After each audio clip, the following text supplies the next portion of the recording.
Hello, everybody. I'm Dr. Laura. Welcome to another episode of Where Work Meets Life. Today, I'm going to speak to you about preventing burnout in our lives. I spoke about burnout in a previous episode around what organizations need to do, because organizations can oftentimes be the culprit of people's burnout. And I really want to say, though, that there are things that you need to be aware of and that you need to take action on if you're struggling with stress and burnout, regardless of your organization's situation. So whether you are an employee, whether you are a manager or a leader, any one of us at any level in an organization, in any industry, is prone to burnout. And we want to make sure that you don't get yourself down that path to burnout. So I'm going to share with you today a little bit about what burnout is and isn't. So, as a review from the last episode I did on burnout, it is a syndrome conceptualized as resulting from chronic workplace stress that has not been successfully managed. So to simplify that, it's that you've had a lot of work-related stress, okay? So we're not talking about the rest of life. We're talking about stress related to work is what we're talking about around burnout. Can our personal stress, our relationship stress, health issues, etc., impact burnout? Absolutely. But as a syndrome, it is related to work, and it has three dimensions. So when you're feeling burnt out, you are feeling energy depletion, exhaustion. You feel just plain tired. You don't have the energy that you used to. There's been a shift in your energy. Secondly, you don't feel as attached to your job. You feel cynical about your work, and that's changed. Perhaps before in the past, you felt engaged, excited, motivated into your work, and now you just feel depleted. Third, you just don't feel as good at your job. You just don't feel as confident about your skills. And in the past, you did feel confident. So those are the signs that you might be burnt out. And I look at mental health, stress, burnout, etc., as something we need to think about on a continuum. So as a healthy worker and a healthy human professional, you are feeling a positive mood in general. You may have good days and bad days. We all do. But in general, you're feeling pretty consistent in your performance. You have normal fluctuations in your mood. Then you go from healthy to reacting. So imagine this continuum where you are starting to feel reactive.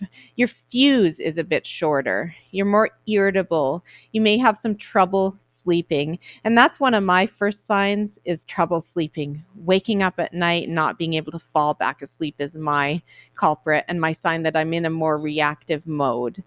You may feel tired or low energy, or you may feel more anxious energy, more anxiety. For me, it takes place in anxiety, tension in my throat, just a feeling of being on edge.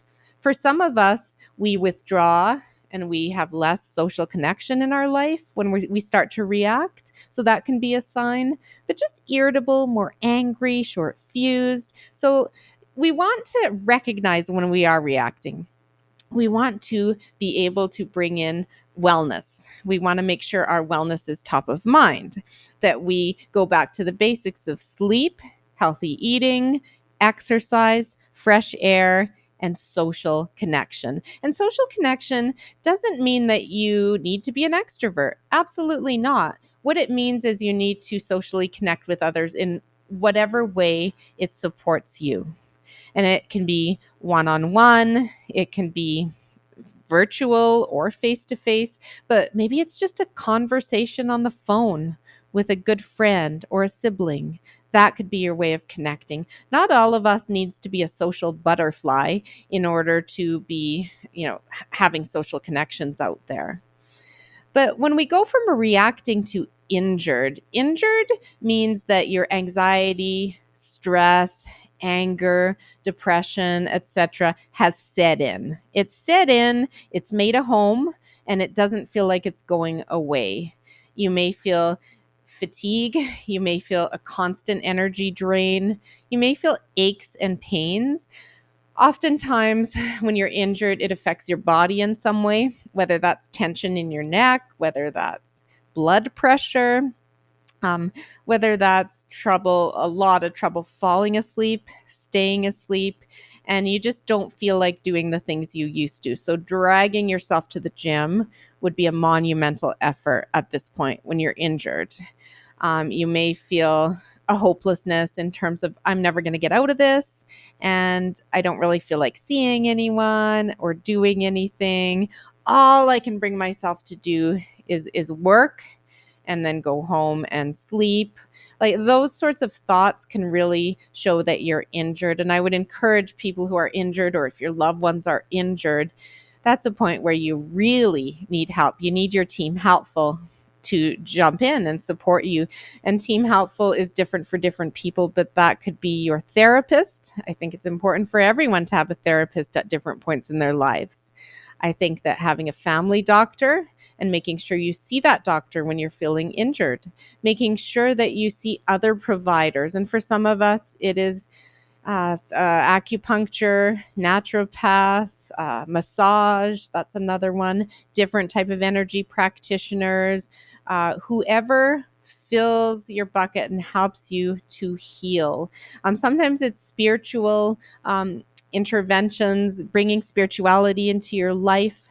Maybe it's gone dormant and you need a new form of spiritual learning, evolution, connection. Maybe it's mindfulness and meditation that needs to play a bigger role. But it looks different ways for all of us. But one thing's for sure, it's more than one of those things. So oftentimes it's multiple interventions when you are injured in order to get yourself out of that injured state and towards being healthy again.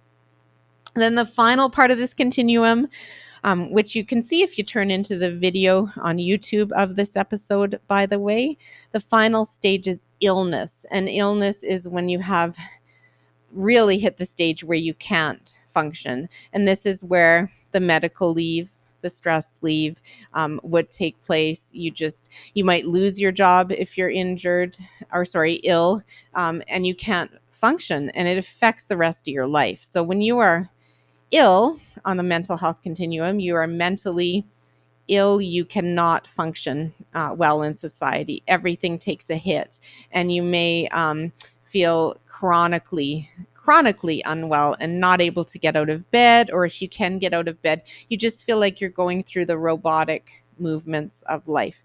So this is where we don't want any of us to be, and we're all prone to it. So we need to be very careful that we don't get to that ill point.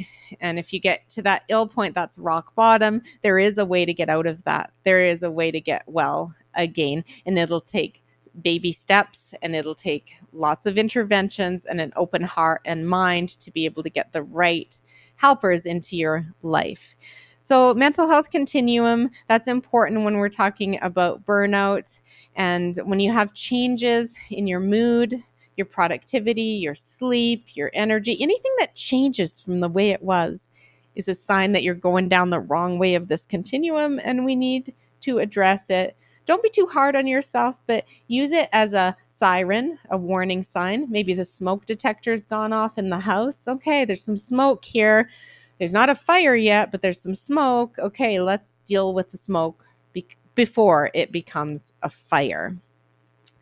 So another thing that I want to say about burnout is notice the warning signs in your loved ones, in those around you. So notice if something's shifting in their behavior, in their responsiveness to you, in their energy, the look of them, their appearance, their hygiene.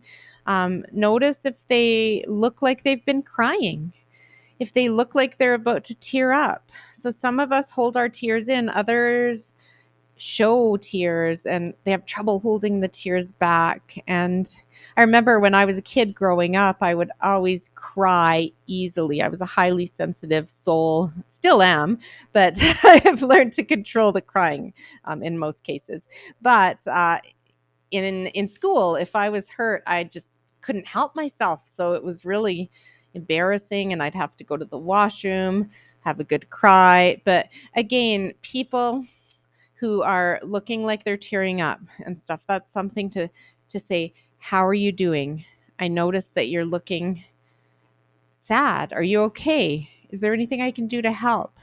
Do you need any help from me? Is there anything I can do?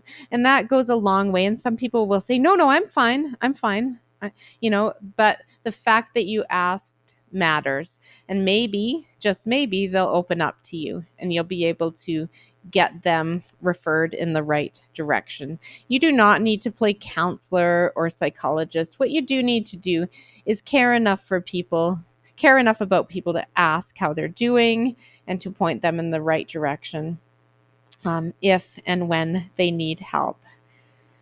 So I want you all to take stock of your mental well-being regularly, even on a weekly basis, to journal. How was the last week? How was I doing physically, mentally, emotionally, spiritually, and socially, right? So how did I feel in those different spheres of my life?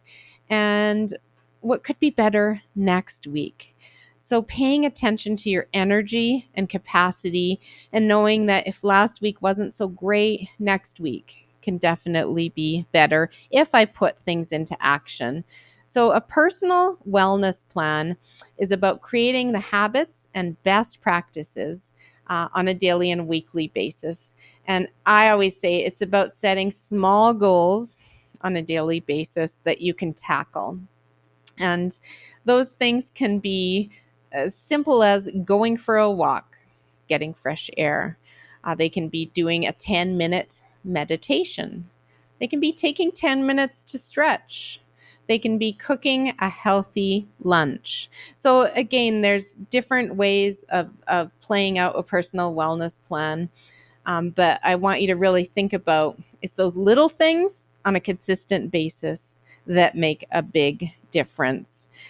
So I want to leave you with the fact that there is a way to address burnout once it happens. Once you reach that end stage of burnout and you just feel like just a lack of energy, cynical, like you're not good enough, there is a way to get well again. And that burnout is not your fault. Oftentimes it's the organizational conditions you're in. It's the overload. It's the brutal boss that you're working for. It's the unhealthy team dynamics that are grating and wearing away at you. So it's not your fault, but you have the power to get the help you need. And I hope that the resources that I share on this podcast are useful to you. I have lots of articles on the blog that would really come in handy for you. I have episodes around thriving humans, episodes around the brain and health and sleep and nature and all of these things that can really improve your mental well-being. My monthly e-newsletter, which you can sign up for on my website, drlaura.live, is all about tips and resources and my latest episodes and articles that can kind of point you in the right direction every month and help you on your well-being journey. And I love to speak about this. I'm a keynote speaker. I speak to organizations, associations, and events. And burnout is a topic I'm passionate about. Mental health, helping leaders, helping organizations and employees have those conversations about mental health and well-being and avoiding burnout at work. So that's what I do. I love speaking. I love referrals around speaking, and I love and appreciate each of you. So have a wonderful rest of your day and stay well. Thank you for tuning into this episode of Where Work Meets Life. If you found this content valuable, please rate and review the episode and share with others who may benefit. Visit me on my website at drlaura.live. Live and sign up for my monthly e-newsletter full of tips and resources. I'm also a passionate keynote speaker and would be delighted to speak with you on your speaking needs. Stay well.